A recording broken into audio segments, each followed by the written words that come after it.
Bonjour à tous, ici le code simplifié. Aujourd'hui, on va apprendre les conditions if, else et elif en Python. Ces structures permettent à votre programme de prendre des décisions. Si vous voulez que votre code réagisse à une situation, vous allez devoir utiliser ces instructions. Alors c'est parti. Une condition, c'est une question qu'on pose à Python. Donc par exemple, si quelque chose est vrai, on fait ceci, sinon on fait cela. Par exemple, s'il pleut, je prends un parapluie, sinon je sors en t-shirt. En code, ça donne ceci. On va mettre météo égale pluie, puis on va regarder si météo est égal à pluie. Si c'est le cas, on va imprimer prends un parapluie. Ensuite, on va utiliser else, donc c'est-à-dire si météo n'est pas égal à pluie, on va faire quelque chose. Donc ici, on va imprimer profite du beau temps. On va voir le résultat dans le terminal directement. Donc on va faire python if.py. Ah, j'ai fait une petite erreur ici, j'ai oublié les deux points, mais c'est pas très grave, on va refaire. Voilà, prends un parapluie, puisque météo est égal à pluie. Parfois, on a plus que deux options. Donc c'est là qu'intervient elif, ce qui signifie else if. Donc on va essayer avec un nouvel exemple. Cette fois-ci, on va dire que météo est égal à nuageux. On garde la première partie avec if météo égale pluie. Ensuite, on va rajouter elif. Cette fois, on va voir si météo est égal à nuageux, ce qui sera le cas en l'occurrence. Ici, on va imprimer quelque chose de différent, donc on va mettre par exemple peut-être de la pluie, sois prudent.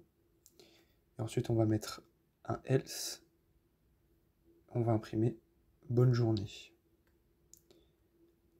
Donc ici, Python teste chaque condition dans l'ordre et s'arrête dès qu'une est vraie.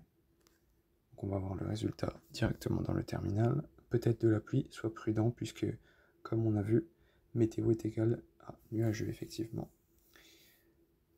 On peut aussi comparer quelque chose d'autre que du texte. Par exemple, on peut utiliser des comparaisons logiques, donc avec égal égal pour un égal, point d'exclamation égal pour une différence, supérieur à pour quelque chose de plus grand, inférieur à pour plus petit, supérieur et égal pour plus grand ou égal, et inférieur et égal pour plus petit ou égal.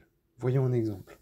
Donc on va utiliser cette fois un âge, on va le mettre égal à 17 et on va vérifier si l'âge est plus grand ou égal à 18. Si c'est le cas, on va dire que l'utilisateur peut voter, et si ce n'est pas le cas, donc que le résultat est inférieur à 18, pardon, on va mettre « Désolé, tu es trop jeune ». On va voir le résultat directement. Donc puisqu'ici, notre âge est égal à 17, on aura bien « Désolé, trop jeune ».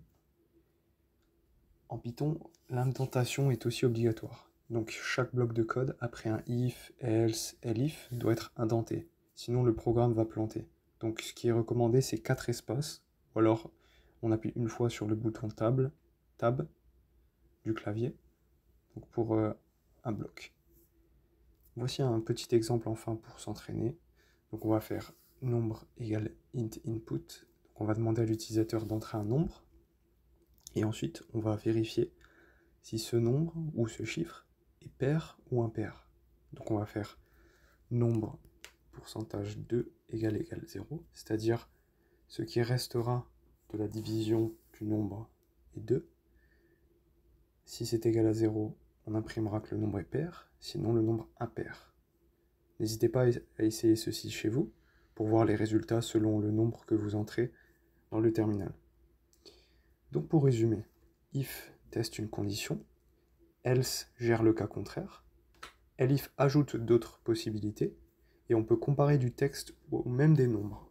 Et surtout, n'oubliez pas de bien tenter son code. Donc voilà pour cette introduction à if et else en Python, ainsi que elif. Si cela vous a aidé, pensez à liker, à vous abonner à la chaîne et à partager la vidéo. Merci d'avoir regardé et à très vite pour une prochaine vidéo.